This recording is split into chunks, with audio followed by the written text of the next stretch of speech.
자, 이번 영상에서는 그 왜 가치 투자를 중요하게 여기는지 이 부분에 대해서 좀 오늘 이야기를 하려고 합니다. 자, 사례로 한번 좀 볼 건데요. 자, 화면에 보시면 서울가스의 배당 자료를 볼 수가 있습니다. 과거를 보시면은 1750원에 배당을 하다가 2020년도에는 10배 가까운 16,750원에 배당을 했습니다. 왜 배당이 이렇게 크게 증가를 했는가라는 부분인데요. 도시가스 사업은 실적이 대부분 어느 정도 우리가 알 수 있잖아요. 뭐 크게 성장할 리는 없는 그런 사업으로 알려져 있죠.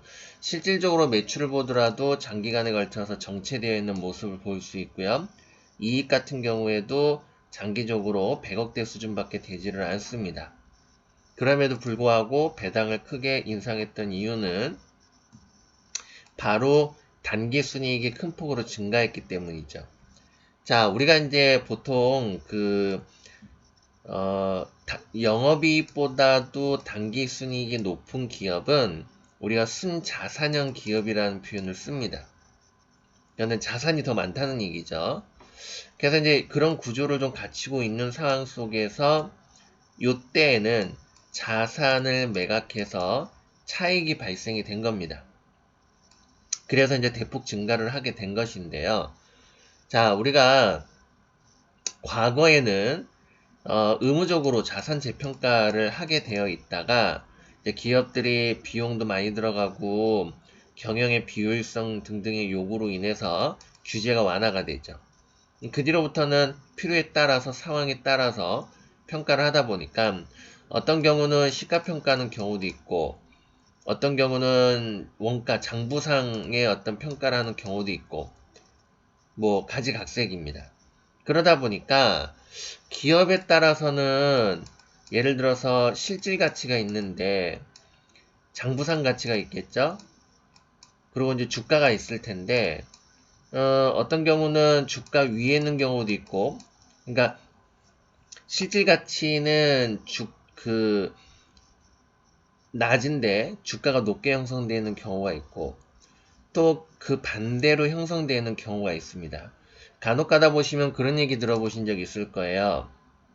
어떤 기업이 있는데 현금 자산이 시총을 넘는다. 근데 이 기업은 현금만 있는 것이 아니라 부동산도 있고 지분도 있고 다양한 자산들이 있다는 것이니까 쉽게 얘기하면 이거는 저평가됐다는 의미를 가지는 것이죠. 그 반대인 경우도 있습니다.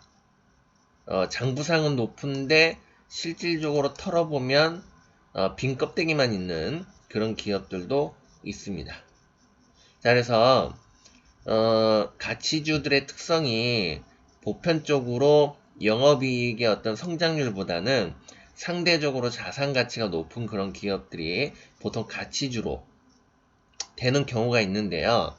우리가 2009년도부터 요 근방까지 디플레이션이 벌어졌는데 이때 당시에는 가치주라는 얘기보다는 성장주라는 얘기가 시장을 도배를 해버렸죠.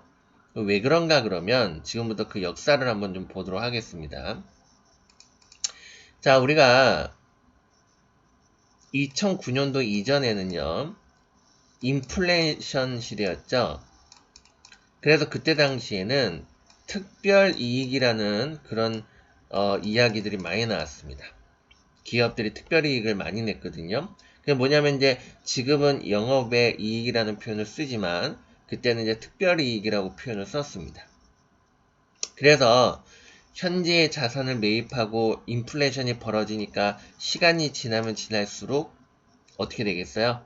매각 가격은 높아지니까 팔게 되면 이익이 발생이 되는 거죠. 근데 물론 과거에는 이런 특별이익이라는 게 상대적으로 많이 생겼음에도 불구하고 배당을 주지 않았습니다. 왜냐? 옛날에는 배당이 되게 나쁜 것으로 인식이 됐어요. 이게 상당히 잘못된 문화 때문에 그런 건데 그건 설명하지 않겠습니다. 어쨌든 간에 그러다가 지금은 배당을 해야 된다라는 그런 이제 문화로 바뀌죠. 거기에는 과정과 이유가 분명히 존재하게 되는데 그건 나중에 별도로 이야기를 하겠습니다. 자, 어쨌든 간에 그래서 점점점 옛날에 한 8조 원 정도 상장사가 통틀어서 8조 원 정도를 배당하는 것을 지금은 35조 원까지 올라왔습니다. 그만큼 이제 많이 달라졌다는 얘기죠. 그래서 이익이 나는 만큼 기업들이 배당을 하는데요. 근데 모든 기업이 그렇지는 않아요.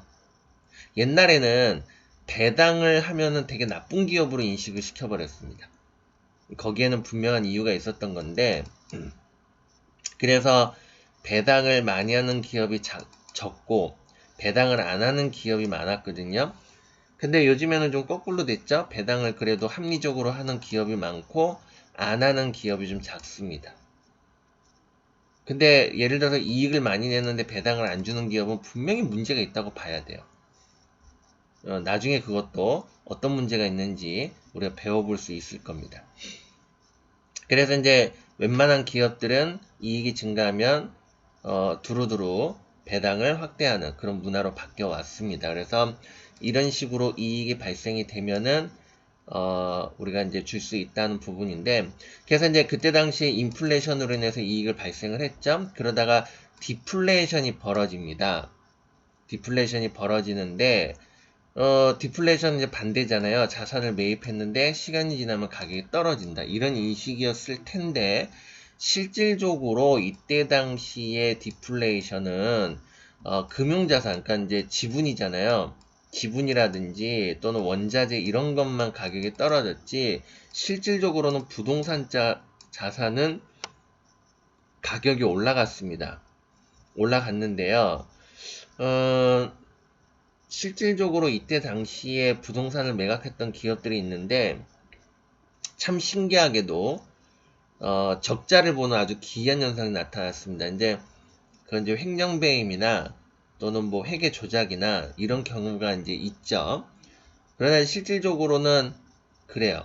그러니까 어떤 걸 팔았냐에서 좀 해석은 달라질 수 있는데, 근데 그럼에도 불구하고 이 기간에 실제로 사례가 유니온이라는 기업이 있었죠. 유니온이라는 기업은 주가가 떨어지는 구간에서도 보유하고 있는 지분을 팔아서 실질적으로는 큰 규모의 이익을 발생을 시켰고, 그래서 그에 합당하게 배당을 준 사례가 있습니다. 그렇기 때문에 꼭 이랬다 그래서 이때 당시에 그런 사례가 없었던 것은 아닐 겁니다. 있었던 거고요. 그러는 가운데 이제 최근에 서울가스라는 이제 이 기업이 자산 매각에서 이렇게 배당을 줬고요. 최근에는 S&T 중공업이 자산 매각을 했습니다. 그래서 지금 이 실적을 보시면은 이익이 대폭 증가하거든요. 자, 화면을 보시면, 자, 보시면은 이익이 1분기 기준으로 30억밖에 되질 않습니다. 그런데 지금 단기 순이익은 540억. 이제 법인세를 차감하지 않으면 700억 되니까 상당히 이거 거의 매출 1분기 매출 규모의 이익인 거죠. 여기 이제 세금 떼고 540억 정도가 이제 들어온 건데요. 이것도 이제 자산을 매각을 했습니다. 그래서 이렇게 큰 규모가 발생이 됐고, 이 기업은 이익 증가분에 따른 배당을 하니까 올해 배당이 증가하겠죠. 그래서 요런 이제 사례들이 있고, 여러분들이 이거를 이제 기반으로 해서 종목을 이제 찾아보는 건데요. 자, 그랬을 때, 이 서울가스 같은 경우에는 배당금을 작년에 시가배당 기준으로 해서 16% 정도의 배당을 한 건데요. 자, 그럼 생각해 보세요. 매년 5%의 배당을 하다가 어느 날 이런 특별한 이익을 발생을 시켜서 뭐 20%에서 뭐 50%의 이익을 준다. 실질적으로 그런 기업이 간간히 나오고 있습니다. 이랬다라고 한다면 이걸 연평균으로 쪼개면 평균 얼마가 나오는 거잖아요. 그러겠죠. 그랬을 때 내가 원금을 주고 주식을 샀는데 뭐 주가가 올라가서 시세 차익이 발생이 돼서 원금을 회수하면 좋겠지만, 그러지 않았을 때는 내가 배당으로 원금을 회수하는데 얼마나 시간이 걸리느냐, 이거를 따져보는 거거든요. 그래서 이제 연평균 5% 배당을 하는 기업과 연평균 10% 하는 기업의 원금 회수는 달라지죠. 예를 들어서 10% 배당을 한다 그러면 원금 회수율이 10년이냐? 그렇지 않죠. 왜냐면 배당 탄 거 갖고 주식을 사면은 복리 효과가 발생이 돼서 이 기간이 짧아지고요. 그 다음에는 이제 물타기를 하죠. 그래서 옛날에 실제로 있었던 사건인데, 한 외국인 투자자가 나는 한국에서 연평균 5%의 배당을 타면 나는 5년 만에 원금을 회수할 수 있다 해가지고 한번 이슈가 된 적이 있습니다. 근데 현실적으로 가능하죠. 주식을 좀 오래 하신 분들은 물타기하고 잘 적용을 하면 원금 회수할 수 있다는 것을 다 압니다. 그러니까 방금 얘기했던 것처럼 이제 큰 성장은 없어도 안정적인 매출 이익을 발생시키고 그리고 안정적인 배당만 확보할 수 있는 기업이라고 한다면 어쨌든 기업은 일정 부분을 산에 유보합니다. 그래서 그 돈을 비효율적으로 운영하는 기업도 있고 자산을 매입해 가지고 뭐 나중에 휴지가 되든 아니면은 이렇게 이익이 나든 결론이 날 텐데 그런 것들을 찾아서 여러분들이 매매하는 것도 하나의 방법일 수 있을 거예요. 이게 이제 일명 말하는 가치 투자라고 하는 것입니다. 그래서 요런 사례들을 적용해 가지고요. 현재 대중들이 알아주지 않는 그런 소외된 종목들 중에서 순자산형 구조를 갖고 있는 그런 기업들을 여러분들이 중장기 투자하는 데에 포트폴리오 할 수 있는지 요거를 좀 찾아보시고요. 인플레이션 시대가 지속되게 되면 그만큼 부각될 수 있다. 이렇게 좀 볼 수 있겠고, 우리가 영상을 통해서 몇 년 전부터 인플레이션 시대가 돌아올 것이다라는 얘기를 기가 따갑게 얘기를 했습니다. 많은 분들이 말도 안 되는 소리 하지 마라 그랬지만, 그러나 우리는 진짜로 그런 시대를 살고 있고 눈으로 보고 있는 상황이거든요. 그래서 언제까지 이 흐름이 지속될지 모르겠지만 그때까지는 여러분들이 이 방법론들을 활용할 수 있다. 이렇게 정리를 하도록 하겠습니다.